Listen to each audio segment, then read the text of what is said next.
In Deer Hunt 2023 coverage, Michigan DNR conservation officers are on patrol enforcing hunting laws. They're charged with protecting our natural resources, the environment, and the health and safety of the public. TV6's Caden rides along with a conservation officer to show you what a day on the job is like.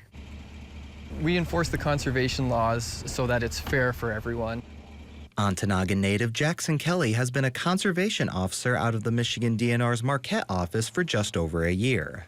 On the opening day of firearm deer season, Kelly began his patrol on a patch of state land near Gwynn. We spotted a deer blind with no hunter in sight. Kelly says he's spoken to this person before. And that particular spot, it was going to be ORV trespass because he diverted off the trail onto state land pretty far and kind of blazed his own ORV trail.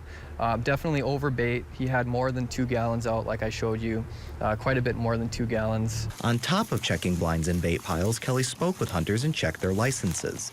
If any were lucky enough to get a deer, Kelly would check the points to make sure it matched the license requirements. As fully licensed law enforcement officers, he says they aren't there to get hunters in trouble.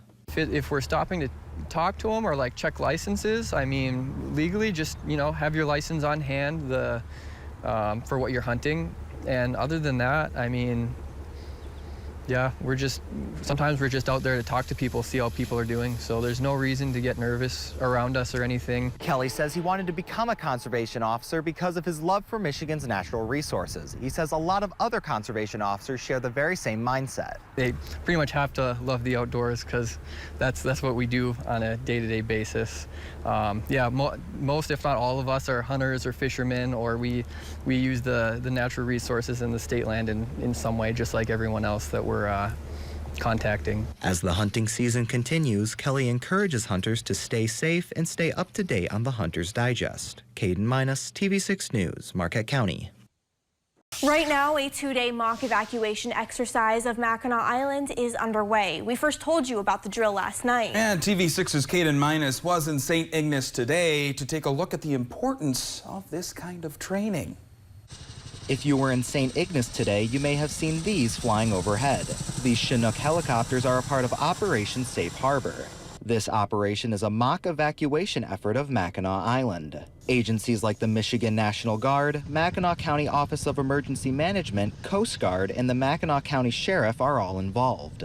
Mackinac County Emergency Management Coordinator Mike Casper says there were 23 people evacuated in the exercise. He says this exercise was brainstormed in 2015. We had it slated for about 2019, and then COVID came along and pushed us out.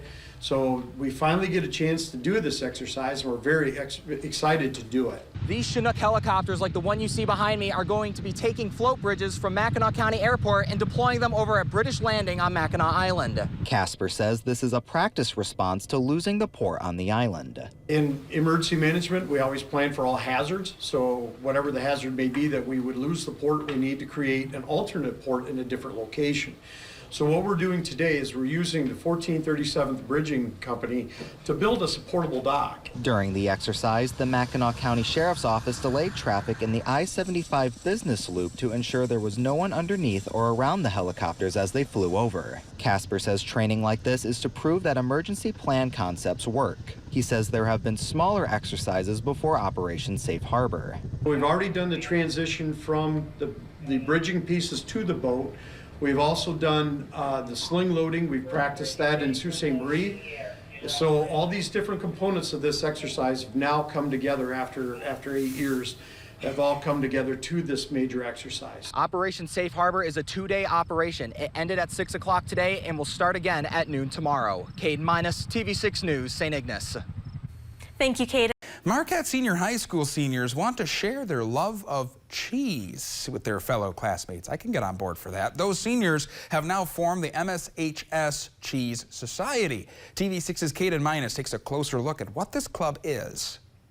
Marquette Senior High School students gathered here today to talk about, of all things, cheese. The MSHS Cheese Society was started back in December by seniors Piper Smart, Lily Dixon, and Cynthia Duckwall. I sat down with the students and had the opportunity to ask, why, of all the things you guys could have started, did you choose cheese?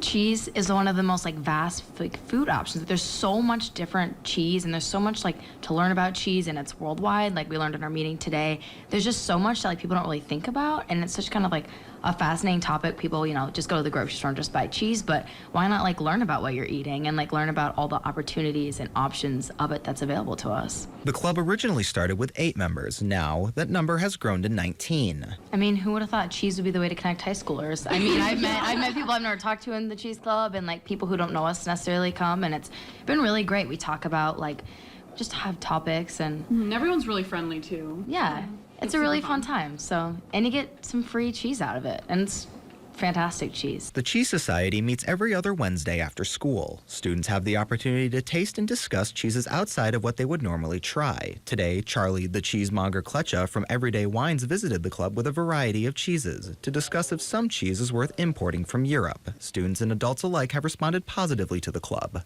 It's been a hit, and we've had so much good feedback.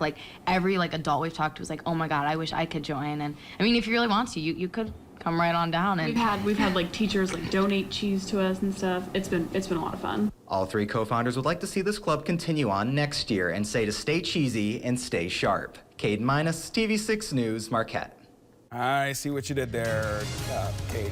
Thank you for that report. We're going back to Ordock Brewing Company for the 3rd annual Brew Feast. TV6's Caden Minus is still at the brewery taking a look at what an event like this does for hospitality students. Caden.